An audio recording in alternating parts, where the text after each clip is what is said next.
Hi students, welcome to English by Sandeep Sir YouTube channel. This is your Sandeep Sir, faculty in English language. ఈ వీడియోలో మనం ఏం చూడబోతున్నాము అంటే Telangana TET ఇంగ్లీష్కి సంబంధించి జనవరి 2025లో ఏవైతే ఎగ్జామ్స్ మనం కండక్ట్ చేశారో జనవరి 2025 ఓకేనా జనవరి 10th రోజు అడిగిన షిఫ్ట్ 2లో వచ్చిన ఇంగ్లీష్ క్వశ్చన్స్ ఎక్స్ప్లెనేషన్ మనము ఈ వీడియోలో చూడబోతున్నామండి.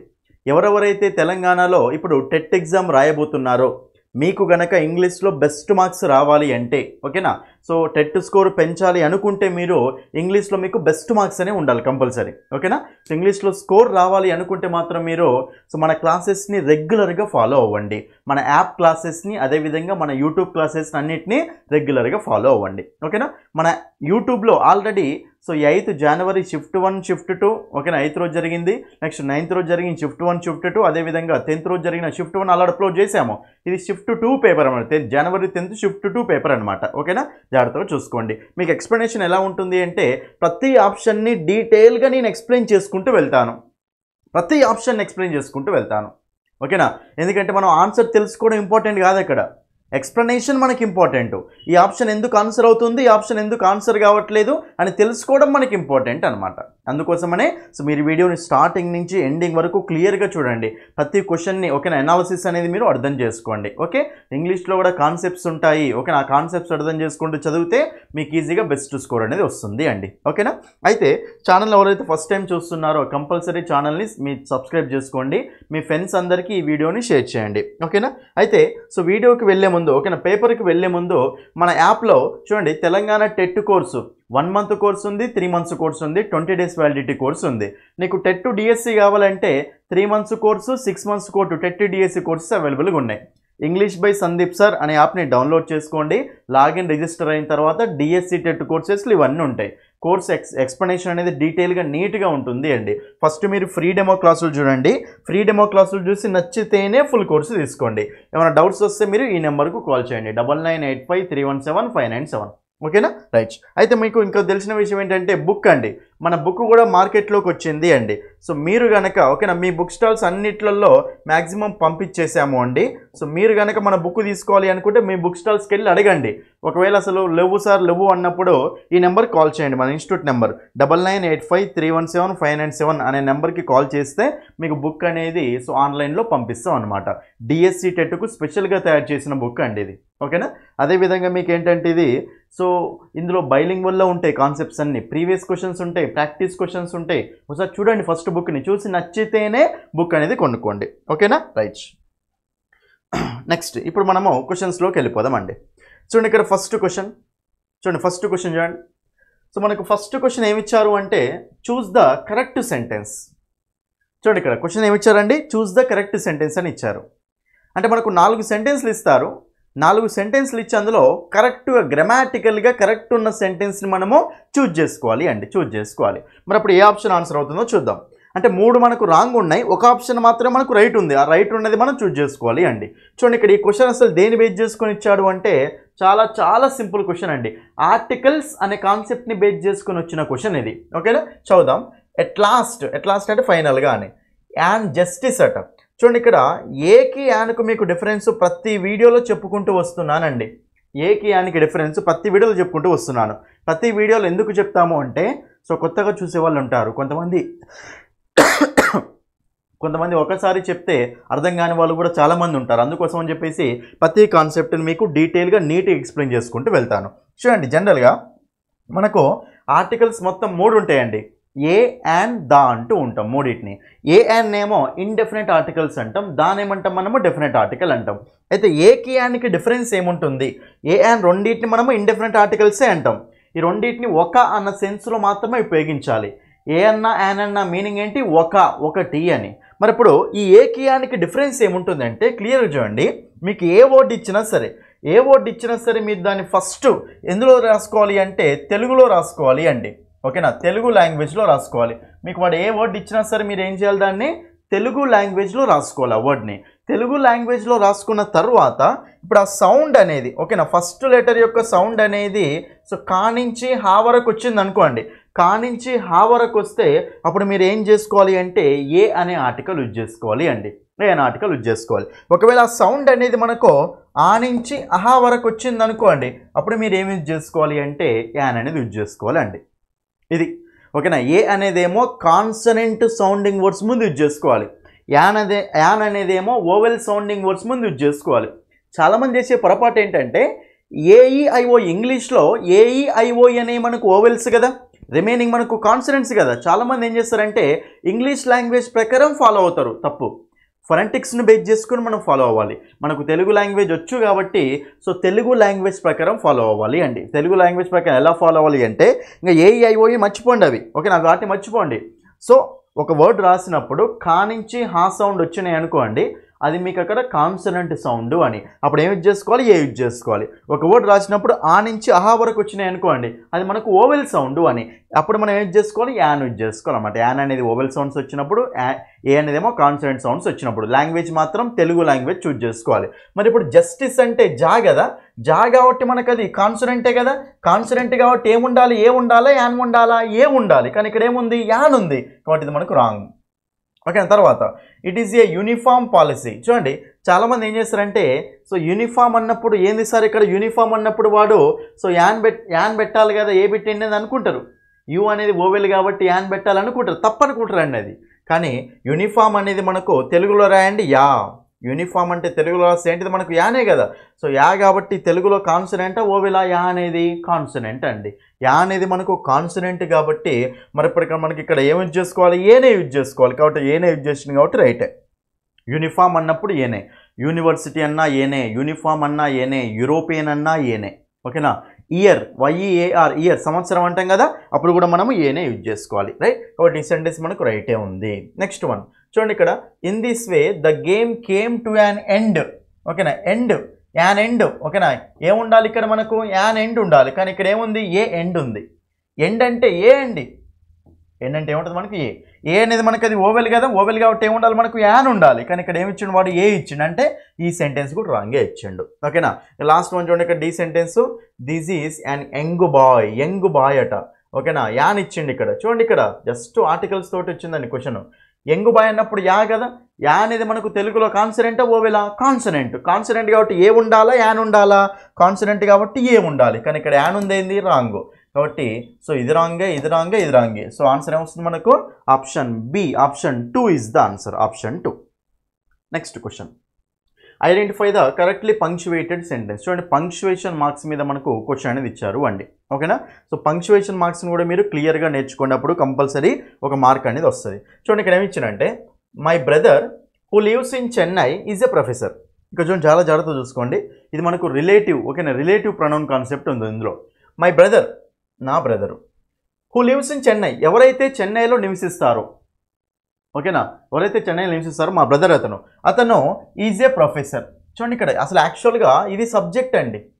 మై బ్రదర్ అనేది సబ్జెక్ట్ అండి. దీనికి వెర్బ్ ఎక్కడ ఉంది అంటే ఇంకో ఇక్కడ ఉంది. My brother is a professor actual normal sentence. కానీ బ్రదర్ గురించి ఇంకేమైనా సెంటెన్స్ ఎక్స్టెండ్ చేయాలి అంటే దాన్ని రిలేటివ్ ప్రొనౌన్ లాగా ఇలా రాసుకోవాలన్నమాట. My brother who lives in Chennai is a professor. మళ్ళీ ఇక్కడ హీ పెట్టొద్దు, హీ ఈజ్ ఏ ప్రొఫెసర్ అనొద్దు. ఎందుకంటే ఇక్కడ ఆల్రెడీ సబ్జెక్ట్ స్టార్ట్ అయింది కదా. ఇక్కడ సబ్జెక్టు స్టార్ట్ అయింది కాబట్టి మరి దీనికి సంబంధించిన వెర్బ్ ఇక్కడ ఉందన్నమాట. My brother is a professor. కానీ బ్రదర్ గురించి ఇంకా మీరు రిలేట్ చేసుకుంటూ మాట్లాడాలి అంటే my brother who lives in Chennai, ఎవరైతే చెన్నైలో నివసిస్తాడో, ఈజ్ ఏ ప్రొఫెసర్, ఓకేనా. కాబట్టి మనకు అప్పుడు అలా ఉండాలి. నార్మల్గా చెప్తాను మీకు, రైట్. అయితే పంక్చువేషన్ మార్క్స్ మీకు ఎలా ఉంటాయంటే చూడండి ఇక్కడ మీకు రిలేటివ్, ఓకేనా. రిలేటివ్ క్లాస్ అనేది స్టార్ట్ అయింది కాబట్టి ఇక్కడ కామా ఉండాలి, ఇక్కడ కామా ఉండాలి అండి, ఓకేనా. కాబట్టి ఇక మనకి ఇక్కడ కామా ఉంది, ఇక్కడ కామా ఉంది. కాబట్టి ఫస్ట్ వన్ మనకు రైట్ అవుతుంది అండి. సెకండ్ సెంటెన్స్ చూడండి, మై బ్రదర్, ఇక్కడ కామా ఉండాలి కంపల్సరీ, లేదు ఇక్కడ కామా, కాబట్టి ఇది మనకు రాంగ్. మై బ్రదర్ ఇక్కడ కామా ఉంది అండి, మళ్ళీ ఇక్కడ కామా ఉందా? సపరేట్గా ఇది మనకు రిలేటివ్ కదా ఇది మనకు, ఓకేనా. ఇది వేరు, ఈ రెండు వేరు మనకు, కాబట్టి కామా పెట్టాలి. రెండు ఇక్కడ కామా ఉండాలి, ఇక్కడ కామా ఉండాలి, లేదు కాబట్టి అది రాంగ్. కామా చూడండి ఇక్కడ ఎక్కడ ఉందో, ఈజ్ ఎ ప్రొఫెసర్ ఇక్కడ కరెక్టే ఉంది కామా, కానీ ఇక్కడ ఎక్కడ ఉండాలి? ఇక్కడ ఉండాలి, కానీ ఎక్కడ ఉంది? ఇక్కడ ఉంది, బట్ మనకి ఇది రాంగ్. సో మనకు ఆన్సర్ ఏమొస్తుందంటే option A is the answer. Relative pronoun concept ఇది, ఓకేనా. కాబట్టి my brother comma who lives in Chennai, చెన్నైలో నివసిస్తారు, ఈజ్ ఏ ప్రొఫెసర్, ఓకేనా. కాబట్టి ఇక్కడ సబ్జెక్ట్ ఉంది, దానికి సంబంధించిన వెర్బ్ ఇక్కడ ఉంది అండి, మధ్యలో ఇది వచ్చింది కాబట్టి కామా కామా పెట్టి వేరు చేసేసినాం అనమాట, ఓకేనా. But option 2 is the answer. Next question, identify the sentence with redundancy. చాలా చాలా ఇంపార్టెంట్ అండి ఇది. చాలామందికి క్వశ్చనే అర్థం కాదు అసలు. ఓకేనా? సో చాలామందికి ఈ క్వశ్చన్ అర్థం కాదు అండి. ఓకేనా? చూడండి ఇక్కడ identify the sentence with redundancy. So redundancy అంటే మనకు మీనింగ్ ఏమొస్తుంది అంటే సూపర్ ఫ్లోస్. ఓకేనా? రిడెండెన్సీ అంటే మనకు మీనింగ్ ఏమొస్తుంది చెప్పండి? సూపర్ ఫ్లోస్ అంటాం. మనకు చూడండి మీ బుక్లో కూడా ఇచ్చామండి ఈ టాపిక్. ఇది కూడా చాలా చాలా ఇంపార్టెంట్ టాపిక్. అందుకే ఈ బుక్లో మీకు ఈ టాపిక్ కూడా ఇచ్చాము. Super flows. సూపర్ ఫ్లోస్ అంటే మీనింగ్ ఏంటంటే అవసరమైన దానికంటే ఎక్కువ ఉంటే దాన్ని మనం ఏమంటామంటే సూపర్ ఫ్లోస్ అంటాం. అంటే మనకు అసలు అవసరం లేదు, అవసరమైన దానికంటే ఎక్కువ ఉంటుంది అనమాట. దాన్ని ఏమంటాం మనము? సూపర్ ఫ్లోస్ అంటాం. ఓకే, దాన్ని మనం రిడెండెన్సీ అంటాం. రిడెండెన్సీ అన్న సూపర్ ఫ్లోస్ అన్న ఒకటే. అయితే అసలు రిడెండెన్సీ అంటే ఏంటో చూద్దాం క్లియర్గా. చూడండి, she returned back to her home. ఒకసారి ఈ సెంటెన్స్ చూడండి. ఒకసారి ఇక్కడ ఈ సెంటెన్స్ చూడండి. ఈ సెంటెన్స్ మనకు రైట్ ఆ రాంగా చెప్పండి మీరు. సపోజ్ ఇక్కడ రాసిన నేను ఇక్కడ రాస్తాను చూడండి ఈ sentence. She returned back to her home. చూడండి ఇక్కడ she returned back to her home. ఇప్పుడు ఈ sentence she returned back to her home అన్నప్పుడు ఈ సెంటెన్స్ రైట్ ఆ రాంగ్ అంటే ఈ సెంటెన్స్ మనకు రాంగ్ అండి. ఎందుకు రాంగ్ అంటే సెంటెన్స్లో బ్యాక్ అనేది ఉండకూడదు. ఎందుకు ఉండకూడదు అంటే రిటర్న్ అంటేనే బ్యాక్ రావడం, రిటర్న్ అంటే బ్యాక్ రావడం, మళ్ళీ బ్యాక్ ఎందుకు మనకు అవసరం లేదు. కాబట్టి అవసరమైన దానికంటే ఎక్కువ ఉందన్నమాట ఇది. కాబట్టి she returned to her home అంతే. She returned back to her home అనకూడదు. ఓకేనా? ఈ సెంటెన్స్ మనకి ఏమవుతుంది అంటే రాంగ్ అయిపోతుంది అంటే. ఓకేనా? కాబట్టి she return to her home దీన్ని మనం ఏమంటామంటే రిడెండెన్సీ అంటాం. ఏమంటుంది దీన్ని? రిడెండెన్సీ అంటాం. ఓకేనా? సూపర్ ఫ్లోస్ అంటే ఇదే రిడెండెన్సీ అంటాం. ఓకేనా? కాబట్టి మనకు అలాంటిది అడుగుతున్నా అనమాట. ఓకేనా? ఏ సెంటెన్స్లో రిడెండెన్సీ ఉంది, రిడెండెన్సీ ఉన్న సెంటెన్స్ కనిపెట్టండి అంటే దాని మీనింగ్ ఏంటి? రాంగ్ సెంటెన్స్ కనిపెట్టమంటుండా, రైట్ సెంటెన్స్ కనిపెట్టమంటుండా? రాంగ్ సెంటెన్స్ కనిపెట్టమంటుండ అనమాట. రాంగ్ సెంటెన్సే కనిపెట్టమంటుండే ఇక్కడ. ఓకేనా? కాబట్టి మనకు అది రైట్. మరి ఇప్పుడు ఇక్కడ చూద్దాం, ఇక్కడ మనకు రాంగ్ సెంటెన్స్ ఏందో చూద్దాం. రిడెండెన్సీ ప్రకారం ఉన్న సెంటెన్స్ చూద్దాం. చూడండి, the committee made a unanimous decision. Unanimous డెసిషన్ని తీసుకుందట కమిటీ. ఇక్కడ ఏం రిడెండెన్సీ లేదు. షీ రిటర్న్డ్ బ్యాక్ ఉంటే ఇక్కడ రిడెండెన్సీ ఉండేదండి, ఏం లేదు. She returned to her home town after 5 years. 5 years తర్వాత ఆమె హోమ్ టౌన్కి వెళ్ళిపోయింది అనమాట. The new employee is a recent graduate. New employee ఇక్కడ ఏం లేదు రిడెండెన్సీ. రీసెంట్ గ్రాడ్యుయేట్ దీనికి సంబంధమే లేదు. ఫ్రమ్ యూనివర్సిటీ ఇది కూడా మనకు కరెక్ట్ ఓకే ఉంది అండి. ఈ మూడు ఓకేనే ఉన్నాయి. కానీ ఇప్పుడు లాస్ట్ వన్ చూద్దాం. Lift your left leg. Left లెగ్ని లిఫ్ట్ చేయండి. And right hand both at the same time. చూడండి ఇక్కడ మీ జాగ్రత్త చూసుకోండి. Lift your left leg and right hand both at the same time. ఇక్కడ నేను ఆల్రెడీ చూడండి, ఇక్కడ ఆల్రెడీ నేను హ్యాండ్ వాడినా లేదా? హ్యాండ్ వాడినా. ఇప్పుడు lift your left leg and right hand అంటే ఇక్కడ మీకు బోత్ అనేది మళ్ళీ అవసరమా? అవసరం లేదు. Already left leg right hand రెండింటిని ఒకసారి బోత్ తీసేసి చూడండి. బోత్ తీసేసి చేసినా కానీ మనకు సేమ్ మీనింగ్ వస్తుంది. బోత్ అనేది ఇక్కడ అవసరం లేదు అని. ఇక బోత్ తీసేసి చూడండి ఒకసారి. ఇక్కడ lift your left leg and right hand, మీ లెఫ్ట్ లెగ్ని రైట్ హ్యాండ్ని ఒకటేసారి లిఫ్ట్ చేయండి అని, లేపండి అని అంటుండే అక్కడ సింపుల్గా. Okay, at the same time అంటే లేపండి. మళ్ళీ ఇక్కడ మనకు ఆల్రెడీ హ్యాండ్ ఉంది కాబట్టి మళ్ళీ ఇక్కడ మనకు హ్యాండ్ తర్వాత మళ్ళీ మనకి ఇక్కడ బోత్ అవసరమా? అవసరం లేదు. సో కాబట్టి ఇక్కడ బోత్ లేకపోతే మనము ఇక్కడ క్లియర్ మీనింగ్ వస్తుంది. సో బోత్ అనేది అవసరం లేదన్నమాట. కాబట్టి ఇక్కడ మనకు రిడెండెన్సీ ఉంది కాబట్టి సో మనకు రిడెండెన్సీ ఉన్నది ఏంటిది? అక్కడ option D is the answer. Option D. అక్కడ అది అవసరం లేదన్నమాట. ఓకేనా? కాబట్టి మనకు option D. Next 4th question చూడండి. ఇక్కడ choose the incorrectly spelled word. Incorrectly spelled word అట అంటే స్పెల్లింగ్ అనేది రాంగ్ ఉన్న వర్డ్ ఏంటో అడుగుతుండే అండి. సో రాంగ్ ఉన్న వర్డ్ అంటే చూడండి ఇక్కడ అమాల్గమేషన్. అమాల్గమేట్ చేయడం అంటే కలపడం అనమాట. అమాల్గమేట్ చేయడం అంటే ఏంటిదండి? కలపడం అని. కాబట్టి అమాల్గమేషన్ అంటే ఇంటగ్రేషన్. సో మనకి అది సెంటెన్స్ యొక్క స్పెల్లింగ్ అనేది కరెక్టే ఉంది, రాసుకోండి స్పెల్లింగ్స్. ఓకేనా? నెక్స్ట్ యాంటిసిపేట్ చేయడం అంటే ఎక్స్పెక్ట్ చేయడం అండి. యాంటిసిపేషన్ స్పెల్లింగ్ కూడా కరెక్టే ఉంది అండి. నెక్స్ట్ ఇక్కడ మనకు అమ్యూజ్మెంట్ అంటే హ్యాపీనెస్ అని, సాటిస్ఫాక్షన్ హ్యాపీనెస్ అంటాం. అమ్యూజ్మెంట్ స్పెల్లింగ్ కూడా కరెక్టే ఉంది అండి. ఇక్కడ మనకి ఇదేంటిది? యాక్వార్డ్నెస్. యాక్వార్డ్నెస్ అంటే కొంచెం ఇరిటేషన్ లాగా ఉండడం అనమాట. నచ్చకుండా ఉండడం అనమాట, రైట్. మరి ఇక్కడ మనకు యాక్వర్డ్గా ఉంది అంటే యాక్వర్డ్నెస్ అన్నప్పుడు మనకు స్పెల్లింగ్ ఎలా ఉంటుంది అంటే ఏడబ్ల్యూకే ఎలా ఉంటుంది చెప్పండి, మనకు ఏడబ్ల్యూకే. సో WARDNESS కాబట్టి మనకు ఇది ఓకేనా. స్పెల్లింగ్ అనేది మనకు డబ్ల్యూ ఉండాలి, అక్కడ ఏముంది యూ ఉంది. కాబట్టి wrongly spelled word, incorrectly spelled word అంటే మనకు ఆన్సర్ ఏమొస్తుంది, option C is the answer. 3 కరెక్టే ఉన్నాయి, ఒకటి రాంగ్ ఉంది కాబట్టి ఆప్షన్ సి, రైట్. సో మనకు అప్పుడు ఆన్సర్ ఏమొస్తుంది అండి, option C is the answer. So 3 spellings కరెక్టే ఉన్నాయి, ఈ స్పెల్లింగే రాంగ్ ఉంది కాబట్టి మనకు ఆప్షన్ సి అనేది అక్కడ ఆన్సర్ అయిపోతుంది అండి. Option C is the answer. ఓకేనా మొత్తం, రైట్. మిగతా స్పెల్లింగ్స్ అన్ని రాసుకోండి ఎందుకంటే రిపీట్ అయ్యే ఛాయిస్లు ఉంటాయి. నెక్స్ట్ 5th క్వశ్చన్ చూడండి ఇక్కడ. 5th question, the manager said there was plenty of scepticism about the idea. Scepticism అనే వర్డ్ నేను చాలాసార్లు చెప్పిన మొన్న కూడా, ఓకేనా. మీకు మొన్న టెట్ పేపర్స్ ఎక్స్ప్లెయిన్ చేసేటప్పుడు స్కెప్టిసిజం అని చెప్పిన. స్కెప్టిసిజం అంటే మీనింగ్ ఏంటంటే సో డౌట్ఫుల్నెస్, డౌట్ అంటూ ఉంటాం. దీన్ని మనము డూబియస్ కూడా అంటూ ఉంటాం. స్కెప్టికల్గా ఉండడం అంటే డౌట్ఫుల్గా ఉండడం అనమాట. స్కెప్టికల్ అంటూ ఉంటాం దాన్ని, ఓకేనా. అనుమానాస్పదంగా ఉండడం అనమాట, డౌట్ఫుల్గా ఉండడం అనమాట. కాబట్టి ఇక్కడ ఏమడుతుండో identify the meaning for the word scepticism. Scepticism అంటే అనుమానం ఉండడం అనమాట, డౌట్ ఉండడం అనమాట. కాబట్టి మనకు ఆన్సర్ వస్తుందంటే option 2 is the answer.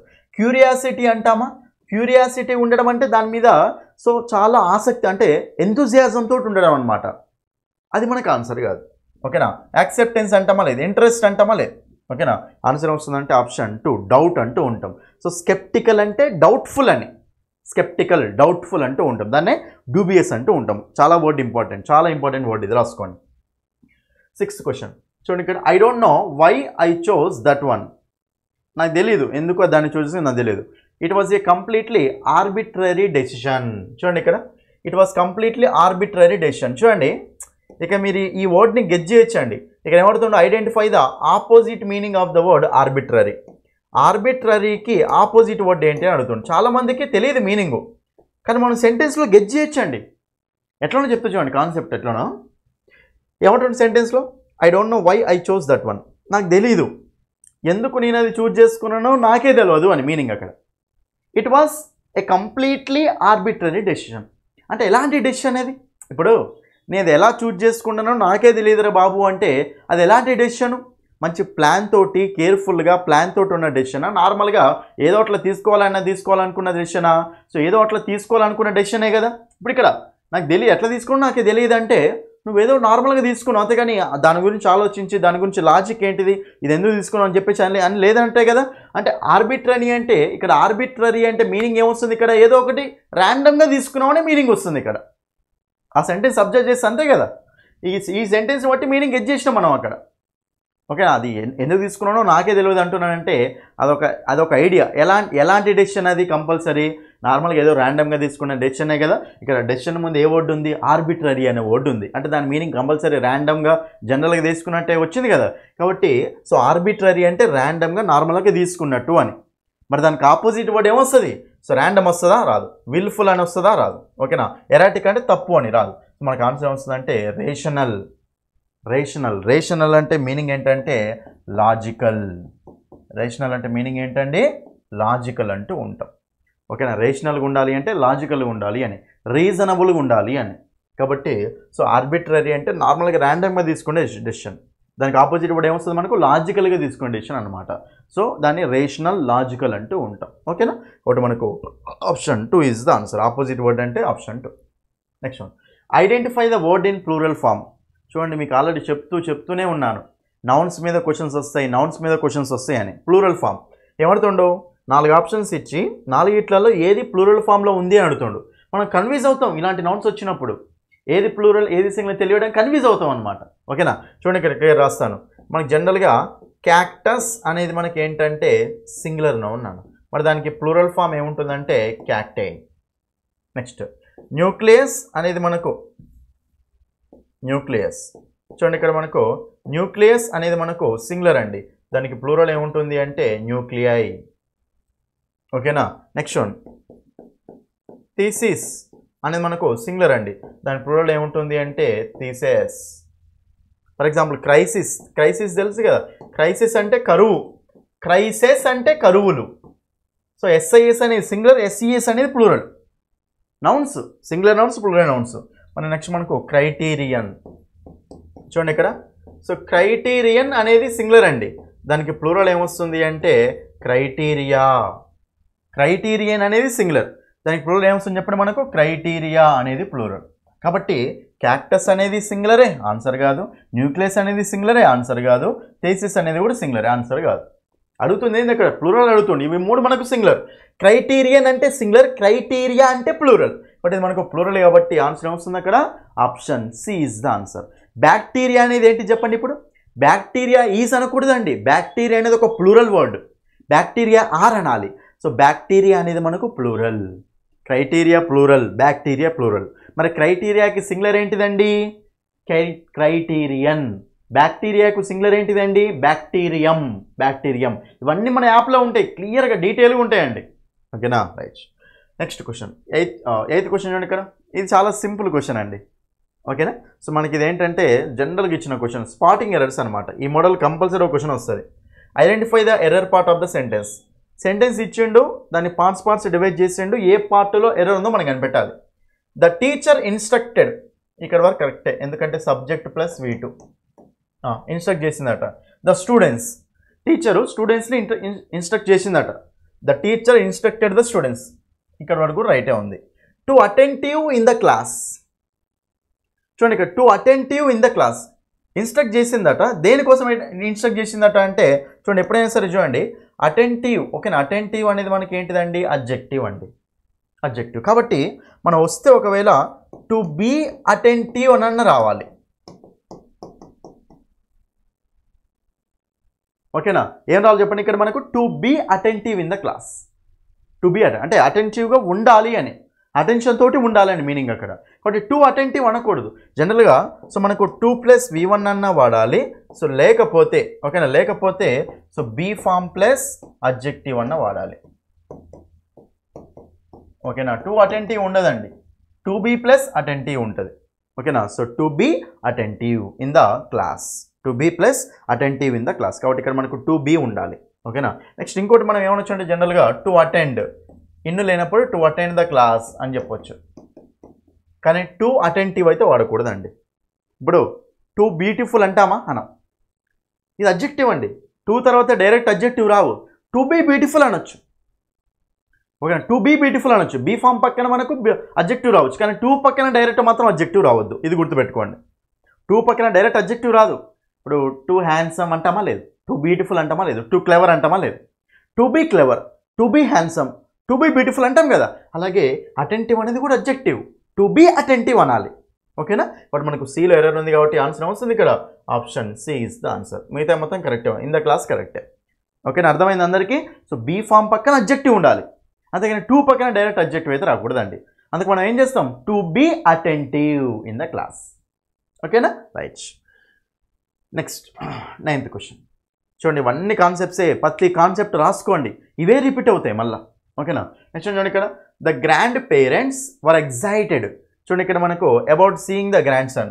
Grand parents చాలా ఎగ్జైట్ అయిపోయారట అప్పుడు. ఓకే, వాళ్ళ గ్రాండ్ సన్ మనవడిని చూడగానే అమ్మమ్మలు చాలా ఎగ్జైట్ అయిపోయారని మీనింగ్. చూడండి ఇక్కడ ఏమడుతున్నాయంటే సింపుల్గా క్వశ్చన్ ట్యాగ్ అడుగుతుండండి. వరంటిదే, వరదే, డిడ్దే అంటారు కదా, క్వశ్చన్ ట్యాగ్ అండి. చాలా సింపుల్ అండి. ఫస్ట్ క్వశ్చన్ చూడండి, ఇక్కడ క్వశ్చన్ స్ట్రక్చర్ ఎలా ఉంటుందండి, helping verb plus subject plus main verb plus object. ఇది క్వశ్చన్. క్వశ్చన్కు క్వశ్చన్ ట్యాగ్కు తేడా అయింది. క్వశ్చన్ ట్యాగ్ అనేది క్వశ్చన్లో సగాన్ని మనం క్వశ్చన్ ట్యాగ్ అంటాం అంతే. క్వశ్చన్ ట్యాగ్ అంటే ఏంటి, క్వశ్చన్లో సగాన్నే క్వశ్చన్ ట్యాగ్ అంటాం. క్వశ్చన్ పెద్దది, ట్యాగ్ అంటే చిన్నది కదా, క్వశ్చన్ ట్యాగ్ అనేది చిన్నది. సో క్వశ్చన్లో సగాన్ని క్వశ్చన్ ట్యాగ్ అంటాం. ఇది క్వశ్చన్ స్ట్రక్చర్. మరి క్వశ్చన్ ట్యాగ్ అంటే సగమే కదా, సగం అంటే రెండే, హెల్పింగ్ వర్బ్ ప్లస్ సబ్జెక్ట్. కాబట్టి క్వశ్చన్ ట్యాగ్ అన్నప్పుడు ఏమేమి రాసుకోవాలి, హెల్పింగ్ వర్బ్ ప్లస్ సబ్జెక్ట్ రాసుకోవాలండి. కాబట్టి హెల్పింగ్ వర్బ్ ప్లస్ సబ్జెక్ట్ రాసుకోవాలి. కాబట్టి ఇక్కడ ఆల్రెడీ హెల్పింగ్ వర్బ్ ఏమి ఇచ్చిండు అండి, వర్ అనేది ఇచ్చిండు. కాబట్టి ఇక్కడ కూడా మనకి ఏం రావాలి, వర్రే రావాలి. కాబట్టి ఈ డిడ్ అనేది రాదు మనకు, వార్ అనేది రాదు. రెండు ఆప్షన్స్ తీసేసినాం. నెక్స్ట్ ఏమున్నాయి, వరంటిదే ఉంది, వరదే ఉంది. ఇందులో వర్ ఉంది, ఇందులో వర్ ఉంది. మనం నెగిటివ్లో చెప్పాలా, పాజిటివ్లో చెప్పాలా, మీకు చెప్పండి ఆన్సర్. ఓకేనా, ఎన్నో వీడియోలు చెప్తానే ఉన్నా. సింపుల్ క్వశ్చన్స్ అండి ఇవన్నీ. చూడండి, ఎప్పుడైనా ఏమని చెప్పినా మీకు క్వశ్చన్ ట్యాగ్స్లో ఎప్పుడైనా సరే ఎలా తీసుకోవాలండి, సెంటెన్స్ పాజిటివ్ ఉంటే క్వశ్చన్ ట్యాగ్ ఎలా ఉండాలి, నెగిటివ్ ఉండాలి. అదే సెంటెన్స్ నెగిటివ్ ఉంటే క్వశ్చన్ ట్యాగ్ ఎలా ఉండాలి, పాజిటివ్ ఉండాలి, అంతే. సెంటెన్స్ పాజిటివ్ ఉంటే క్వశ్చన్ ట్యాగ్ నెగిటివ్ ఉండాలి, సెంటెన్స్ నెగిటివ్ ఉంటే క్వశ్చన్ ట్యాగ్ పాజిటివ్ ఉండాలి, ఆపోజిట్ ఉండాలి అంతే. ఇప్పుడు సెంటెన్స్లో మీకు ఏమైనా నెగిటివ్ కనిపిస్తుందా? ఏం కనిపిస్తలే. సెంటెన్స్ నెగిటివ్గా లేదు కాబట్టి పాజిటివ్ ఉంది. ఓకేనా? సెంటెన్స్ ఎలా ఉంది? పాజిటివ్ ఉంది. సెంటెన్స్ పాజిటివ్ ఉంది కాబట్టి క్వశ్చన్ ట్యాగ్ ఎలా ఉండాలండి? నెగిటివ్ ఉండాలి. మరి నెగిటివ్ ఉండాలి అంటే ఆన్సర్ ఏమొస్తుంది? నాట్ అంటే నెగిటివే కదా, బట్ మనకు option A is the answer అంతే. ఈ పాయింట్ మీదనే వస్తాయి క్వశ్చన్స్ అన్నీ. సెంటెన్స్ పాజిటివ్ ఉందా, క్వశ్చన్ ట్యాగ్ని నెగిటివ్లో రాయి. సెంటెన్స్ నెగిటివ్ ఉందా, క్వశ్చన్ ట్యాగ్ని పాజిటివ్లో రాయి అంతే. ఓకేనా? బట్ పాజిటివ్ ఉంది కాబట్టి నెగిటివ్లో రాస్తాం. సో మనకు ఆప్షన్ ఏ.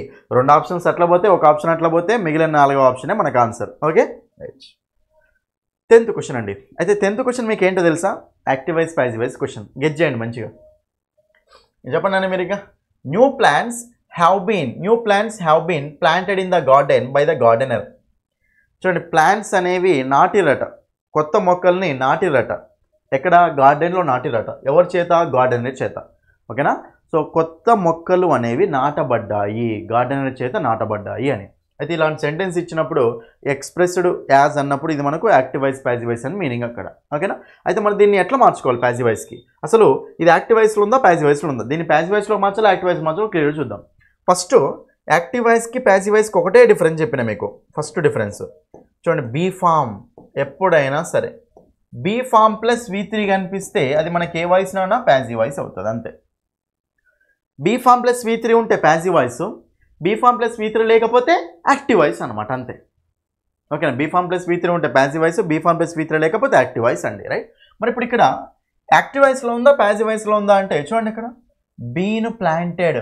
బీన్ ప్లాంటెడ్ అంటే బీన్ అనేది బీ ఫామే కదా. బీ ఫామ్స్ ఏమేమి ఉంటాయి? Am, is, are, was, were. Be, been, being, ఇది మనకి బీ ఫామ్స్. ఏదో ఒక బీ ఫామ్ అంటే బీన్ వచ్చింది. So be form plus V3 అంటే ఇది మనకు బీ ఫామ్ ప్లస్ V3 ఉందంటే ప్యాసివ్ వాయిస్ అన్నట్టే కదా. సో ప్యాసివ్ వాయిస్ కాబట్టి దీన్ని ఎందులోకి మార్చాలి? మనము యాక్టివ్ వాయిస్లోకి మార్చాలి. అంటే సబ్జెక్ట్ ఇప్పుడు చూడండి ఇక్కడ క్లియర్గా యాక్టివ్ వాయిస్ అయితేనేమో ఇలా ఉంటుందండి. Subject plus helping verb plus main verb plus object. Sentence అనేది సబ్జెక్ట్తో స్టార్ట్ అవుతుంది. ప్యాసివ్ వాయిస్ అంటే ఏమవుతుంది? సబ్జెక్ట్ ఆబ్జెక్ట్ అవుతుంది, ఆబ్జెక్ట్ సబ్జెక్ట్ అవుతుంది. బట్ ప్యాసివ్ వాయిస్ స్ట్రక్చర్ ఏమొస్తుంది? Object plus helping verb plus main verb plus by subject అనమాట. ఇదేమో active voice structure, ఇదేమో ప్యాసివ్ వాయిస్ స్ట్రక్చర్. ఓకేనా? సబ్జెక్ట్తో స్టార్ట్ అయితే యాక్టివ్ వాయిస్, ఆబ్జెక్ట్తో స్టార్ట్ అయితే ప్యాసివ్ వాయిస్ అంటాం. సబ్జెక్ట్ అంటే ఎవరు? యాక్షన్ చేసే వాళ్ళు సబ్జెక్ట్ అంటాం. ఆబ్జెక్ట్ అంటే ఎవరు? యాక్షన్ని రిసీవ్ చేసుకునే వాళ్ళని ఆబ్జెక్ట్ అంటాం. ఇంకో డిఫరెన్స్ ఏం చెప్పినా స్ట్రక్చరల్ డిఫరెన్స్ ఉంటుంది. ప్యాసివ్ వాయిస్లో ఆబ్జెక్ట్తో స్టార్ట్ అయింది కదా, ప్యాసివ్ వాయిస్లో మీకు ఎప్పుడైనా సరే బీ ఫామ్ ప్లస్ V3నే ఉంటుంది ప్యాసివ్ వాయిస్లో. ఇక్కడేమో బీ ఫామ్ ప్లస్ V3 ఉండదు. సబ్జెక్ట్తో స్టార్ట్ అయింది అంటే బీ ఫామ్ ప్లస్ V3 పెట్టకూడదు. అదే ఆబ్జెక్ట్తో స్టార్ట్ అయింది అంటే బీ ఫామ్ ప్లస్ V3 పెట్టాలి అంతే. ఓకేనా? కాబట్టి ఇక్కడ మన క్వశ్చన్ దగ్గరికి రండి. ఇక్కడ ప్లాంట్స్ అనేవి నాటుతాయా, నాటబడతాయా? నాటబడతాయి. అంటే వాటి మీద యాక్షన్ జరుగుతుంది అంటే అది సబ్జెక్టా, ఆబ్జెక్టా? ఆబ్జెక్ట్ అనమాట. ఇప్పుడు ఆ సబ్జెక్ట్ ఎక్కడ ఉండి? ఇంకో లాస్ట్లో ఉండి గార్డెనరే కదా పనిచేసేది, నాటేది. కాబట్టి వీటి subject. So by subject, object plus helping of plus main of plus by subject లా ఉంది కదా, ఇది ప్యాసివ్ వాయిస్ అనమాట. ఓకేనా? మరి ఇప్పుడు మనం యాక్టివ్ వాయిస్ ఎట్లా రాయాలి? యాక్టివ్ వాయిస్ రాయాలంటే దేంతో స్టార్ట్ చేస్తాం? సబ్జెక్ట్తో స్టార్ట్ చేస్తాం కదా. ప్యాసివ్ వాయిస్లో ఉందని యాక్టివ్ వాయిస్లో మార్చాలంటే సబ్జెక్ట్తో స్టార్ట్ చేస్తాం. సబ్జెక్ట్ ఒకటి ఇక్కడ గార్డెనరే కదా, గార్డెనరే కాబట్టి ఒకసారి డి ఆప్షన్ చూడండి, న్యూ ప్లాంట్స్ హ్యావ్ అట. మళ్ళీ న్యూ ప్లాంట్స్ తోటి స్టార్ట్ చేసిండు. యాక్టివ్ వాయిస్ అనేది సబ్జెక్ట్తో స్టార్ట్ కావాలి కాబట్టి ఆప్షన్ పోయింది.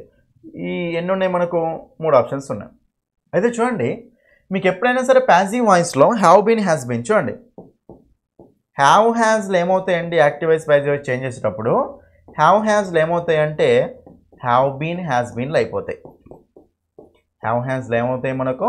హ్యావ్ బీన్, హ్యాస్ బీన్లు అయిపోతాయి. హ్యావ్ హ్యాస్లు హ్యావ్ బీన్, హ్యాస్ బీన్లు అవుతాయి. హ్యావ్ అనేది హ్యావ్ బీన్ కావచ్చు, హ్యాస్ బీన్ కూడా కావచ్చు.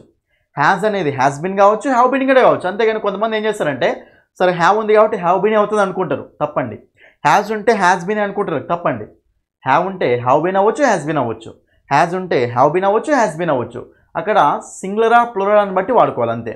సింగులర్ ఉంటే హ్యాస్ బీన్ వాడాలి, ప్లూరల్ ఉంటే హ్యావ్ బీన్ వాడాలి. ఓకేనా? ఇప్పుడు క్వశ్చన్ దగ్గరికి వస్తే హ్యావ్ బీన్ ఉంది కాబట్టి కంపల్సరీ హ్యావే ఉండాలి కదా మనకు ఆప్షన్స్లో. హ్యావ్ ఉండాలి కాబట్టి సెకండ్ ఆప్షన్లో అసలు హ్యావ్ లేనే లేదు కాబట్టి ఈ ఆప్షన్ తీసేసినాం. దాని తర్వాత the gardener has planted, the gardener have planted. చెప్పండి, ఇంకా ఈ రెండు సేమే ఉన్నాయండి కానీ ఇక్కడనే డిఫరెన్స్ ఉంది హ్యావ్ హ్యాస్ దగ్గర. సో గార్డెనర్ అంటే సింగులరా ప్లూరలా? సింగులర్. సింగులర్ కాబట్టి మనం ఏం చేయాలి? గార్డెనర్ అంటే హీ అనేట్టే కదా, హీ అంటే హ్యాజ్ అన్నట్టే కదా, కాబట్టి హీకి హ్యాజ్ వస్తుంది. గార్డెనర్ సింగులర్ కాబట్టి హ్యాజ్ వాడాలి, హ్యావ్ వాడకూడదు కదా. కాబట్టి మనకు ఆన్సర్ వస్తుంది option A is the answer. The gardener has planted new plants in the garden. Gardener not in అనమాట, ప్రెజెంట్ పర్ఫెక్ట్ టెన్స్లో ఉంది. పర్ఫెక్ట్ అయిపోయింది కదా. చాలామంది చేస్తారంటే హ్యావ్ బీన్ ఉంది కాబట్టి మళ్ళీ హ్యావే పెడతారు, థర్డ్ ఆప్షన్ ఆన్సర్ పెడతారు. తప్పు. హ్యావ్ బీన్ కావచ్చు, హ్యాస్ బీన్ కావచ్చు, హ్యాస్ కూడా హ్యాస్ బీన్ కావచ్చు, హ్యావ్ బీన్ కావచ్చు. ఓకేనా, అక్కడ సింగులర్ ఆ ప్లూరల్ అని దాన్ని బట్టి ఆన్సర్ చూసుకోవాలి. ఓకేనా, కాబట్టి మనకు option A is the answer, option A. Next 11th question చూడండి ఇక్కడ. The quick brown fox. ఓకేనా, బ్రౌన్ ఫాక్స్ అట. ఫాక్స్ అంటే ఏంటి? నక్క. Jumped over the lazy dog. Lazy dog అంటే ఒక లేజీ అంటే ఏంటిదండి? బాగా దానికి లేజినెస్ ఉంటుంది అని, సోమర్తనం అనమాట, రైట్. అయితే ఇక్కడ ఏమవుతుందంటే ద వర్డ్ ఓవర్ ఈజీ అని. చాలా సింపుల్ అండి. ఓవర్ అనేది ఏమవుతుంది అంటుండు. ఓవర్ అనేది ఏమవుతుందండి? ప్రిపోజిషన్ అవుతుంది. ఏమవుతుంది? Preposition. Option 2 is the answer. Over కానీ, అండర్ కానీ, ఓకేనా, on, in, at, by, with, ఓకేనా, ఇవన్నీ మనకి ఏమవుతాయి చెప్పండి? ప్రిపోజిషన్స్ అవుతాయి. కాబట్టి ఇక్కడ సో ఓవర్ అనేది ఏమవుతుందంటే ప్రిపోజిషన్ అవుతుంది. ఓకేనా, ఆ పొజిషన్ని చెప్తుంది కాబట్టి ప్రిపోజిషన్ అవుతుంది. ఓకేనా, option 2 is the answer, option b. Next 12th question. 12th question మనకి ఏమవుతుందంటే the new software is catching on like wild fire across the globe. చూడండి ఇక్కడ ఏమవుతుండు, identify the meaning of the expression like wild fire. Wild fire లాగా, fire అనేది ఏంటిదండి? వెళ్తూ ఉంటుంది. వైల్డ్ ఫైర్, మీరు పుష్ప 2 మూవీ చూసారు కదా, వైల్డ్ ఫైర్ అంటారు కదా. సో వైల్డ్ ఫైర్ అంటే మీనింగ్ ఏంటంటే దాన్ని మనం కంట్రోల్ చేయలేమన్నమాట, అంత ఫాస్ట్గా పోతుంది అని, చాలా ఫాస్ట్గా పోతూ ఉంటుంది అనమాట, కంట్రోల్ చేయలేమన్నమాట దాన్ని. దాన్ని ఏమంటామంటే వైల్డ్ ఫైర్ అంటాం. ఇప్పుడు అడవులలో ఒకసారి మంట వచ్చిందంటే ఎంత ఫాస్ట్గా వెళ్ళిపోతుంది, కంట్రోల్ చేస్తాం, దాన్ని చేయలేం. అట్లనే ఇది. సో వైల్డ్ ఫైర్ అంటే అదే అనమాట, రైట్. కాబట్టి వైల్డ్ ఫైర్ అంటే quickly in a way that cannot be controlled. ఓకేనా, కంట్రోల్ అనేది చేయలేమన్నమాట. ఓకేనా, కాబట్టి option C is the answer, option C. 13th question. చాలా చాలా సింపుల్ క్వశ్చన్ అండి ఇదైతే. 13th question new model. చూడండి, రీఅరేంజ్మెంట్ అండి. Rearrangement of words and sentences మీద కూడా మీకు క్వశ్చన్స్ అనేవి వస్తున్నాయి. జంబ్లింగ్ అంటాం దీన్నే. జంబ్లింగ్ అన్నా రీఅరేంజ్మెంట్ అన్నా ఒకటే. ఓకేనా, చూసుకోండి ఇది. సో 13th క్వశ్చన్ రీఅరేంజ్మెంట్ అండి. ఏం లేదండి, మీరు 2 పేర్లు దోలాడిరంటే అయిపోయినట్టే ఆన్సరు. ఇక చదువుకుంటూ వెళ్ళండి సింపుల్గా. ఒకసారి నార్మల్ చూడండి, మనం దేనితోటి ఆన్సర్ స్టార్ట్ చేయొచ్చో చూద్దాం. ఒకసారి ఆప్షన్ చూస్తే అన్ని ఎస్ తోటే స్టార్ట్ అయినాయి కదా, అన్ని ఎస్ తోటే స్టార్ట్ అయినాయి కాబట్టి కంపల్సరీ మనం ఎస్ తోటే స్టార్ట్ అయి ఉండాలి ఆన్సర్ కూడా. స్టార్టింగ్ సెంటెన్స్ ఎస్ ఏముంది? Much of the money, much of the money. So మనీని ఏం చేస్తాం మనం? స్పెండ్ చేస్తాం కదా, ఖర్చు చేస్తాం కదా. ఒకసారి క్యూ చూడండి, క్యూ చూడండి ఒకసారి. ఇక్కడ మచ్ ఆఫ్ ద మనీ అంటే చాలా money is being spent on the, is being spent on the. ఇప్పుడు మనీనే కదా మనం స్పెండ్ చేసేది, కాబట్టి ఇక్కడ దీనికి కాంబినేషన్ ఈజ్ బీయింగ్ రావాలి. ఈజ్ బీయింగ్ స్పెంట్ ముందు మనీనే ఉండాలి కదా కంపల్సరీ, మనీ స్పెండ్ చేయాలి కాబట్టి ఎస్ తర్వాత ఏం ఉండాలండి? కంపల్సరీ క్యూ ఉండాలి. ఎస్ తర్వాత క్యూ ఉండాలి ఇమీడియట్గా, కాబట్టి ఎస్క్యూ లేని ఆప్షన్ ఇది ఉంది కాబట్టి ఆప్షన్ పోయింది మనకు. మిగతా అన్నిటిలో ఎస్క్యూనే ఉంది, ఎస్క్యూ, ఎక్స్క్యూ, ఎస్క్యూ. కానీ తర్వాత మారిపోయిందండి, ఎస్క్యూపీ, ఎస్క్యూఆర్, ఎస్క్యూయూ. మరి ఇప్పుడు ఎస్క్యూ తర్వాత ఏమొస్తుంది చూడండి. ఇక్కడ is being spent on the, on the. ఇప్పుడు ఆన్ దా తర్వాత ఇప్పుడు మీరు చూసుకునేది దా తర్వాత సెట్ కావాలండి. మరి ఆన్ ద అప్ కీప్ అంటామా? చెప్పలేము అనవచ్చు. చూడండి మళ్ళా ఆన్ ద ఆఫ్ ద అంటామా? ఆన్ ద ఆఫ్ ద మళ్ళీ రెండు పక్క పక్కన వస్తే రావు. కాబట్టి దీని తర్వాత క్యూ తర్వాత అయితే ఆర్ రాదు కదా, క్యూ తర్వాత ఆర్ రాదు కాబట్టి ఈ ఆప్షన్ తీసేసిన. తర్వాత చూడండి ఇక్కడ ఆన్ ద, ఇక్కడ ఏం మిగిలిన మనకు? క్యూ తర్వాత పీ ఉంది, క్యూ తర్వాత యూ ఉంది. పీ యూ చెక్ చేద్దాం. ఓకేనా, ఆన్ ద అప్ కీప్ అంటే రాసుకోవచ్చేమో. నెక్స్ట్ యూ చూడండి, ఇక్కడ ఆన్ ద ఆఫ్ డెస్ట్రాయింగ్ అంటామా? ఆన్ ద ఆఫ్ డెస్ట్రాయింగ్ అంటామా? చూడండి ఇక్కడ నేను క్యూ తర్వాత యూని రాయొచ్చా? నేను అసలు క్యూ తర్వాత యూ సెట్ అవుతుంది అసలు? ఆన్ ద ఆఫ్ డెస్ట్రాయింగ్ ఏంది? ఆన్ తర్వాత మళ్ళీ ఆఫ్ అయింది, రెండు ప్రిపోజిషన్స్ ఏంది అక్కడ పక్కన? రాంగ్. కాబట్టి క్యూ తర్వాత యూ కూడా పాసిబుల్ కావట్లేదు. కాబట్టి ఈ ఆప్షన్ క్యూ తర్వాత యూ ఇచ్చింది కాబట్టి ఇది కూడా మనకు ఆన్సర్ కాదు. సో మనకు ఆన్సర్ వస్తుంది ఇక్కడ మిగిలింది option A is the answer. ఇంత సింపుల్గా ఆప్షన్ ఎలిమినేషన్ చేసుకుంటే అయిపోతుంది. అంటే దాని తర్వాత ఏది సెట్ అవుతుంది, దాని తర్వాత ఏది సెట్ కాదు, దీని తర్వాత ఇది సెట్ కాదు అనిపించింది అనుకోండి, వాడు ఏం చేస్తాడు? అదే ఆప్షన్స్ ఇస్తాడు. సెట్ కాదే ఆప్షన్స్ ఇస్తాడు, ఆప్షన్ ఎలిమినేట్ చేసుకోవాలన్నమాట. అప్పుడు మనకు ఆన్సర్ వస్తుంది ఆప్షన్ ఏ అనేది మనకు ఆన్సర్ వస్తుందండి. దీనికి మనకు option A. Next 14th question చెప్పండి. ఇంకా 14th క్వశ్చన్ అయితే చాలా చాలా సింపుల్ క్వశ్చన్ అండి. ఇది మీకు కంపారేటివ్, ఓకేనా, positive degree, comparative degree, superlative degree ఉంటుంది కదా, డిగ్రీస్ ఆఫ్ కంపారిజన్ అనే టాపిక్ మీద వచ్చిన క్వశ్చన్ ఇది. ఓకేనా, జాగ్రత్త చూసుకోండి. ఏమంటుందంటే ఇది మన క్లాసులు విన్న వాళ్ళు అయితే డైరెక్ట్ ఆన్సర్ చేయొచ్చు అండి. ఏమంటారంటే ద అమెజాన్ రెయిన్ ఫారెస్ట్ అనేది is one of the largest tropical rain forest in the world. Question ఏమవుతుంది, choose the correct transformation of the sentence to comparative sentence. కంపారేటివ్లోకి మార్చమంటుండండి. అయితే ఇక్కడ డిగ్రీ ఎక్కడ ఇచ్చింది అడ్జెక్టివ్, ఇంకో లార్జెస్ట్ అని ఇక్కడ ఉంది డిగ్రీ. ఇంకా చూడండి ఇక్కడ లార్జెస్ట్కు డిగ్రీ చెప్పండి, లార్జర్. నెక్స్ట్ ఏముంటుంది మనకు, లార్జెస్ట్ ఉంటుంది. లార్జెస్ట్ ఈ 3 డిగ్రీలు అండి. ఇదేమో పాజిటివ్ డిగ్రీ, ఇదేమో కంపారేటివ్ డిగ్రీ, ఇదేమో సూపర్లేటివ్ డిగ్రీ. జనరల్గా అడ్జెక్టివ్స్ మనకు 3 డిగ్రీస్లో ఉంటాయి, positive degree, comparative degree, superlative degree అంటాం. ఈఆర్ యాడ్ చేస్తేనేమో కంపారేటివ్ డిగ్రీ వస్తుంది, ఈఎస్టీ యాడ్ చేస్తేనేమో సూపర్లేటివ్ డిగ్రీ వస్తుంది మనకు. Big bigger biggest, small smaller smallest, great greater greatest, young younger youngest, old older oldest, ఇలాగనమాట. షార్ట్ వర్డ్స్కి అయితే ఇలా. అదే లాంగ్ వర్డ్స్కి ఏం చేస్తామంటే బ్యూటిఫుల్ ఉంది. బ్యూటిఫుల్ అనేది కూడా అడ్జెక్టివే, దాని మరి కంపారేటివ్ సూపర్లేటివ్ వస్తాయంటే beautiful, more beautiful, most beautiful. Intelligent ఉంది, intelligent, more intelligent, most intelligent అనమాట. అలా షార్ట్ వర్డ్స్కి అయితేనేమో ఈఆర్ యాడ్ చేస్తే కంపారేటివ్, ఈఎస్టీ యాడ్ చేస్తే సూపర్లేటివ్. అదే లాంగ్ వర్డ్స్కి అయితేనేమో మోర్ యాడ్ చేస్తే కంపారేటివ్, మోస్ట్ యాడ్ చేస్తే సూపర్లేటివ్ వస్తాయి. ఇది మనకు కంపారేటివ్ సూపర్లేటివ్ అంటాం. క్వశ్చన్ ఏం అడిగిండు, లార్జెస్ట్ అని ఇచ్చిండు, దీనికి కంపారేటివ్ డిగ్రీ అడుగుతుండు. మరి కంపారేటివ్ డిగ్రీ అంటే కంపల్సరీ లార్జర్ అని ఉండాలి కదా, లార్జర్ ఉండాలి కాబట్టి చూడండి ఇక్కడ సింపుల్గా ఇక్కడ లార్జర్ ఉంది, ఓకే. ఇక్కడ మీకు లార్జర్ ఉందా, అసలు లేదు, కాబట్టి ఇది మనకు ఆన్సర్ కాదు. లార్జ్ పాజిటివ్ డిగ్రీ ఉంది, ఆన్సర్ కాదు. తర్వాత థర్డ్ ఆప్షన్ ఇక్కడ ఈజ్ లార్జెస్ట్ అట, లార్జెస్ట్ అనేది సూపర్లేటివ్ డిగ్రీ, అది కూడా మనకు ఆన్సర్ కాదు. పోయినాయి, 2 పోయినాయి. తర్వాత ఏమన్నా మనకు ఈజ్ మోర్ లార్జర్ అట, ఇక్కడ లార్జర్ ఉంది కానీ మోర్ ఉంది. చూడండి మనం ఈఆర్ అనేది కంపారేటివ్ డిగ్రీ కోసం యూజ్ చేస్తాం, మోర్ అనేది కూడా కంపారేటివ్ డిగ్రీ కోసం యూజ్ చేస్తాం. లార్జర్ అనేది ఆల్రెడీ కంపారేటివ్ అయినప్పుడు మళ్ళీ మోర్ ఎందుకు దాని ముందల? మోర్ అనేది వేటికి యూజ్ చేస్తామండి, వేటికైతే కంపారేటివ్ రాదో, ఈఆర్ తోటి కంపారేటివ్ రాదో వాటికి మోర్ యూజ్ చేస్తాం. Beautiful, more beautiful, intelligent, more intelligent, famous, more famous, అలాగా. కానీ లార్జర్ అనేది ఆల్రెడీ కంపారేటివ్, మళ్ళీ మోర్ ఎందుకు అక్కడ అవసరం లేదు. కాబట్టి మోర్ లార్జర్ అంటే డబుల్ కంపారేటివ్ అవుతుంది అక్కడ, అది మనకు రాంగ్. కాబట్టి మనకు 3 ఆప్షన్స్ పోయినాయి కాబట్టి మిగిలింది ఏంది ఇక్కడ, option A is the answer. అంతే, ఎంత సింపుల్ క్వశ్చన్. ఏదో పెద్ద సెంటెన్స్లు 4-5 సెంటెన్స్లు ఉన్నాయి సార్, అది చదివేసరికి టైం సరిపోదు సార్ అనుకుంటారండి. 4-5 సెంటెన్స్లు 10 సెంటెన్స్లు ఉన్నా సరే మన పాయింట్, మనకి ఎక్కడ పాయింట్ ఉందో అక్కడ చూసుకుంటే సరిపోతుంది. కాన్సెప్ట్ సబ్జెక్ట్ రావాలి అంతే, మీకు బట్టి పట్టకండి అసలు ఇంగ్లీష్ని. ఎంత సింపుల్గా ఆన్సర్ చేసినాం మనం, ఇది అయిపోయా 1 సెకండ్లో అయిపోయా క్వశ్చన్ ఇది, ఓకేనా. కాబట్టి మనకు option A. Next question 15th question చెప్పండి. ఇంకా మీరు 15 చాలా చాలా ఇంపార్టెంట్. ఇది మనకు డైరెక్ట్ స్పీచ్, ఇండైరెక్ట్ స్పీచ్ నుంచి వచ్చిన క్వశ్చన్. చూడండి, డైరెక్ట్ స్పీచ్, ఇండైరెక్ట్ స్పీచ్ని ఏదో మీరు పైన నేర్చుకుంటే మాత్రం వేస్ట్, డీప్గా నేర్చుకున్నప్పుడే ఆన్సర్ చేయగలుగుతారు. చూద్దాం. షీ సెడ్ టు హిమ్, ఆమె అతనికి చెప్పింది ఏమని, can you help me with my homework, can you help me with my homework అట. ఫస్ట్ ఇక్కడ చూడండి సింపుల్గా, దీన్నేమో రిపోర్టింగ్ వెర్బ్ అంటాం, ఇన్వర్టెడ్ కమర్స్ ఉన్న పార్ట్నేమో రిపోర్టెడ్ వెర్బ్ అంటాం. అయితే ఇది ఎందులో ఉంది, ప్రజెంట్లో ఉందా, పాస్ట్లో ఉందా? సెడ్ అంటే పాస్ట్లో ఉంది, కాబట్టి ఇది పాస్ట్లో ఉంది కాబట్టి మీరు ఎమ్మటి మీ ఫోకస్ ఎట్టుకోవాలి అంటే ఇది కూడా ఇక్కడ ఉన్న సెంటెన్స్ మనకు పాస్ట్లోకి వెళ్ళిపోవాలి అని. కెన్నుకు పాస్ట్ ఏంటిది నాన్న, కుడ్. కెన్నుకు పాస్ట్ కుడ్ కాబట్టి ఆప్షన్స్ వాడు ఏం చేస్తారంటే కుడ్ ఇవ్వని ఆప్షన్స్ ఉంటాయి. ఇక చూడండి, మళ్ళీ కెన్ ఇచ్చిండు, ఆన్సర్ కాదు, మళ్ళీ కెన్ ఇచ్చిండు, ఆన్సర్ కాదు, 2 ఆప్షన్స్ పోయాయి అంతే. ఇక్కడ కుడ్ ఉంది, ఇక్కడ కూడా కుడ్ ఉంది అండి, 2 కుడ్లు ఉన్నాయి. కానీ చూడండి ఇక్కడేమో హీ కుడ్ హెల్ప్ ఉంది, హీ కుడ్ హెల్ప్స్ ఉంది. చెప్పండి అసలు మీరు వెర్బుకు చూడండి, ఎప్పుడైనా సరే వెర్బుకు V1కి ఎస్ ఎప్పుడు యాడ్ చేస్తారండి, సింపుల్ ప్రెజెంట్లో రాసేటప్పుడు మాత్రమే ఎస్ యాడ్ చేయాలి. She goes to college, she helps me, ఆమె నాకు హెల్ప్ చేస్తుంది. సింపుల్ ప్రెజెంట్లో డైరెక్ట్ V1, మళ్ళీ హెల్పింగ్ వర్బ్ ఏముండదు, కుడ్ కెన్ ఏముండదు, డైరెక్ట్ V1 రాసేటప్పుడు హీ షీట్ వచ్చినప్పుడు వెర్బుకి ఎస్ కానీ ఈఎస్ కానీ ఐఎస్ కానీ యాడ్ అవుతాయి. అంతేగాని షీ కెన్ గోస్ అంటామా,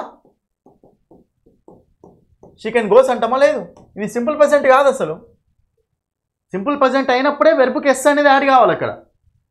షీ కుడ్ గో అంటామా, షీ కుడ్ గోస్ అంటామా? షీ కుడ్ గో, ఓకేనా. కాబట్టి మీరు చెప్పేది ఏంటంటే సింపుల్గా సింపుల్ ప్రెజెంట్లో రాసేటప్పుడు మాత్రమే హీ షీట్కి పక్కన V1కు ఎస్ కానీ ఈఎస్ కానీ ఐఎస్ కానీ యాడ్ అవుతాయి. కెన్, కుడ్, విల్లు, మస్ట్, మే ఏ వచ్చినా సరే, మిగతా ఏ సందర్భంలోనైనా సరే హీ షీట్ వచ్చినప్పుడు V1కి ఏమి యాడ్ కావకూడదు, డైరెక్ట్ రాసుకోవాలి. కాబట్టి హీ కుడ్ హెల్ప్స్ ఎందుకు, రాంగ్. మనకు ఆన్సర్ వస్తుంది, ఆప్షన్ 2 ఇస్ ద ఆన్సర్. అంతే, ఎలిమినేషన్ అంతే. మొత్తం చూసుకోవాల్సిన అవసరం, ఎలిమినేషన్ చేసుకుంటే ఆన్సర్ అయిపోతుంది అనమాట. తర్వాత చూసుకోవచ్చు, ఆస్కుడ్ వస్తుంది, ఆస్కుడ్ హిమ్. తర్వాత మనకి అక్కడ ఇఫ్ హీ కుడ్, ఇఫ్ తర్వాత ఇఫ్ అనేది తీసుకోవాలండి ఇక్కడ, ఎందుకంటే ఎస్ఆర్ నో క్వశ్చన్ కదా. కెన్ యూ అనేది మనకి ఏంటిది, ఎస్ఆర్ నో క్వశ్చన్ కదా. అది మనకు క్వశ్చన్స్ 2 టైప్స్ ఉంటాయి, డబ్ల్యూహెచ్ క్వశ్చన్స్ ఉంటాయి, ఎస్ఆర్ నో క్వశ్చన్స్ ఉంటాయి. ఓకే, డబ్ల్యూహెచ్ క్వశ్చన్ అంటే డబ్ల్యూహెచ్ వర్డ్ ఉంటేనేమో డబ్ల్యూహెచ్ క్వశ్చన్, డబ్ల్యూహెచ్ వర్డ్ లేకపోతే ఎస్ఆర్ నో క్వశ్చన్ అంతే. ఓకేనా, కాబట్టి మనకు ఆప్షన్ 2. నెక్స్ట్ 16th క్వశ్చన్ చూడండి ఇక్కడ, a person who studies insects is called. చూడండి ఇక్కడ ఇన్సెక్ట్స్ అంటే కీటకాలు, కీటకాలని చదివే పర్సన్ ఏమంటాం చెప్పండి, తెలుసా? సో కీటకాలను చదివే శాస్త్రాన్ని ఏమంటాం, ఫస్ట్ మనము ఎంటమాలజీ అంటాం, ఎంటమాలజీ. ఓకేనా, ఎంటమాలజీ అంటే కీటకాలని చదవడం అనమాట, స్టడీ ఆఫ్ ఇన్సెక్ట్స్. ఆ స్టడీ చేసే పర్సన్ ఏమంటాం, ఎంటమాలజిస్ట్ అంటాం. కాబట్టి option A is the answer.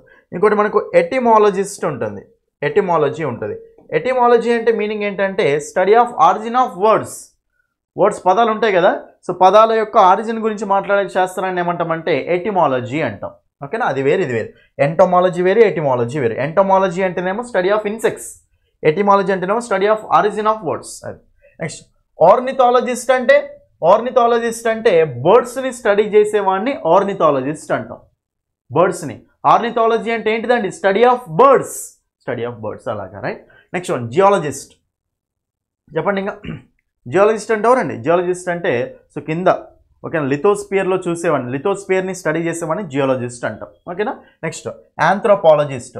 Anthropology అంటే ఏంటండి, యాంథ్రోపాలజీ అంటే ఏంటి, యాంథ్రోపాలజీ అంటే study of evolution of human kind, మనిషి అనేవాడు ఎలా అవతరించాడు, study of evolution of human beings అనమాట, దాన్ని యాంథ్రోపాలజీ అంటాం. ఆ స్టడీ చేసే పర్సన్ ఏమంటాం, యాంథ్రోపాలజిస్ట్ అంటాం. యాంథ్రోపోజ్ అంటేనే హ్యూమన్ కైండ్ అని. ఓకేనా, కాబట్టి మనకి ఎనీవే, సో మనకు ఆన్సర్ వస్తుందంటే ఆప్షన్ ఏ. అన్నీ రాసుకోండి క్లియర్గా మీరు.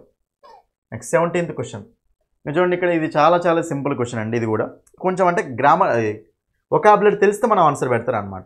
Annapurna is very organised and pays great attention. Annapurna అనే ఆమె చాలా ఆర్గనైజ్డ్గా ఉంటుంది అనమాట, అంటే చాలా ఇప్పుడు ఏదైనా సరే ఆర్డర్ వైజ్గా ఉంటుంది అండి, చాలా అటెన్షన్ పే చేస్తుందట ప్రతిదానికి. She always ensures that everything is in ఆర్డర్లో ఉందా లేదని చెప్పేసి మొత్తం చూసుకుంటుందని.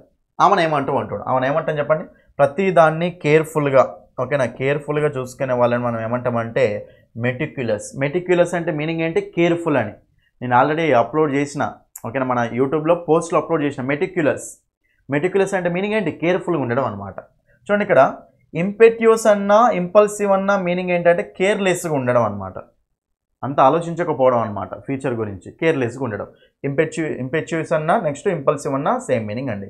మనకు ఆన్సర్లు కావు. కేర్ఫుల్గా ఉండడం అంటే మనకు మెటిక్యులస్. ఇండిఫరెంట్ అంటామా లేదు, but option 2 is the answer, option b. Next 18th question, he's passionate dash playing the piano. చూడండి ఇక్కడ, he's passionate dash playing the piano అంటే ప్యాషనేట్ ఇన్నా, ప్యాషనేట్ ఫర్రా, ప్యాషనేట్ అబౌటా, ప్యాషనేట్ టు అంటే ప్యాషనేట్ అబౌట్. ఏమంటాం చెప్పండి, ప్యాషనేట్ అబౌట్ అనే ప్రిపోజిషన్ వాడాలి దానికి. ఇది ఫిక్స్డ్ ప్రిపోజిషన్ అండి. ఓకేనా, ఇలా వచ్చినప్పుడు మీరు ఎప్పుడైనా సరే అబౌట్ అనేది వాడాలి, passionate about. Next 19th question చూడండి ఇక్కడ, 19th క్వశ్చన్. ఇది మనకి ఏం ఇచ్చినట్టు 19th క్వశ్చన్లో ఒక సెంటెన్స్ ఇచ్చారు. ఆ సెంటెన్స్ని మీరు కరెక్ట్ ఆర్డర్లో చూసుకోవాలన్నమాట. 4 ఇచ్చాడు, 4 ఒకటి మాత్రమే గ్రామాటికల్ కరెక్ట్ ఉంటుంది ఆర్డర్ వైజ్గా, ఆ ఒకటి ఏంటో చూసుకోవాలి. చూడండి ఇక్కడ, the initial risk and the most difficult that we need to take is to become honest అట. Next one, the initial and most difficult need. Initial and most difficult risk అంటామా, నీడ్ అంటామా, రిస్క్ అంటాం. Difficult need కాదు కదా, risk అంటాం. కాబట్టి మనకి అది ఆప్షన్ పోతుంది. తర్వాత ద మోస్ట్ డిఫికల్ట్ ఇనీషియల్ అట, ఇది మనకు రాదు, తీసేయండి. The initial and most difficult risk స్టార్టింగ్లో, అదేవిధంగా మోస్ట్ డిఫికల్ట్ రిస్క్ ఏంటిదంటే that we need to take is to become honest. అంటే మనము ఇనీషియల్గా మోస్ట్ డిఫికల్ట్ రిస్క్ అనేది తీసుకోవాలి. దేనికోసం అంటే ఆనెస్ట్గా అవ్వడం కోసం రిస్క్ అనేది తీసుకోవడం అవసరము అని. ఓకేనా, కాబట్టి మనకు అప్పుడు కరెక్ట్ సెంటెన్స్ ఏదవుతుంది అంటే the initial and the most difficult risk అనాలి. ద ఇనీషియల్ రిస్క్ ఏంది, మళ్ళీ ఇక్కడ రిస్క్ అనేది ఇక్కడ అవసరం లేదండి, ఇక్కడ వాడాలి లాస్ట్లో. The initial and the most difficult risk అంటే మనకు అప్పుడు ఆన్సర్ వస్తుంది అంటే option D is the answer. ఓకేనా, అంటే the initial and the most difficult risk స్టార్టింగ్లో మోస్ట్ డిఫికల్ట్ తీసుకునేది that we need to take is to become honest అవ్వడం కోసం రిస్క్ తీసుకోవాల్సిన అవసరం ఉంది అని. ఇప్పుడు మనకు option D is the answer ఏమొస్తుంది ఇక్కడ మనకు ఆప్షన్ డి అనేది ఆన్సర్ అవుతుందండి. ఇవ్వండి ఓకేనా. సో ఇవి మీకు క్వశ్చన్స్ నాన్న. ఓకే, సో ఇవి మీకు ఏ క్వశ్చన్స్ అంటే సో తెలంగాణ టెట్ సో జనవరి 10th రోజు జరిగిన షిఫ్ట్ 2లో అడిగిన ఇంగ్లీష్ క్వశ్చన్స్ అనమాట. అర్థమైందా? సో మీరు అర్థం కాని వాళ్ళు మళ్ళీ 1-2 సార్లు మళ్ళీ వినండి, కాన్సెప్ట్స్ నేర్చుకోండి అంతే. ప్రీవియస్ వీడియోస్ కూడా అన్ని కంపల్సరీ చూడండి, అప్పుడు మీకు ఎక్కువ నాలెడ్జ్ అనేది వస్తుంది. ఓకేనా. ప్రీవియస్ పేపర్స్ మీరు చూస్తే సేమ్ మోడల్సే దిగుతాయి, మళ్ళీ సేమ్ మోడల్స్ దిగుతాయి. ఓకేనా, ఎక్సలెంట్ స్కోర్ వస్తుంది. చూడండి, మీకు కనుక ఇంకా మంచి స్కోర్ రావాలి అనుకుంటే మాత్రం మీరు మన యాప్ని డౌన్లోడ్ చేసుకోండి. English by Sandeep sir app download చేసుకొని కోర్సు తీసుకొని క్లాసెస్ వినండి. ఓకేనా, ఫ్రీ డెమో క్లాసులు ఉంటాయి, నచ్చితేనే తీసుకోండి. టెట్ కోర్సు, డిఎస్సి కోర్సెస్ అన్నీ ఉంటాయి మీకు అందులో. నెక్స్ట్ మీకు బుక్ కావాలనుకుంటే బుక్ తీసుకోండి. ఓకేనా. సో మీకు 508 పేజీలు ఉంటుందండి book, specially prepared for DSC and TET. మీ బుక్ స్టాల్స్లో అడగండి, ఫస్ట్ బుక్ ఫోటో చూపించండి, అడగండి సందీప్ సార్ బుక్ అని చెప్పి అడగండి, వాళ్ళు తీసేసి ఇస్తారనమాట. ఓకేనా. ఒకవేళ పాసిబుల్ కావట్లేదంటే ఈ నెంబర్ కాల్ చేయండి, ఆన్లైన్ ఆర్డర్ పంపిస్తాం. 9985317597. డెలివరీతో కలిపి మీకు 370 రూపీస్ పడుతుందండి book. 300 book plus 70 rupees delivery charge అనమాట. ఓకేనా.